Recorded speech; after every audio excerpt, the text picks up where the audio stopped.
Bentrovati al meteo. Bel tempo, ma ancora qualche giornata fredda. Tuttavia dall'Europa rimonta un campo di alta pressione che favorirà condizioni gradualmente più miti. Il dettaglio di martedì 23 marzo. Sul Veneto permane un tempo asciutto e stabile, sole su tutti i settori e cielo sereno o velato, salvo temporanei annuvolamenti verso i settori più occidentali della regione nel pomeriggio sera. Venti generalmente deboli.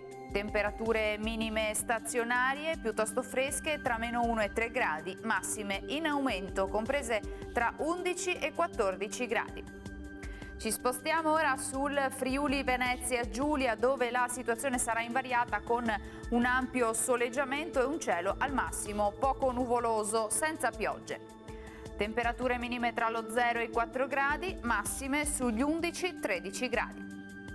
Infine uno sguardo alla situazione del Trentino Alto Adige, dove il tempo sarà sempre soleggiato, qualche addensamento sui settori di confine, ma del tutto innocuo.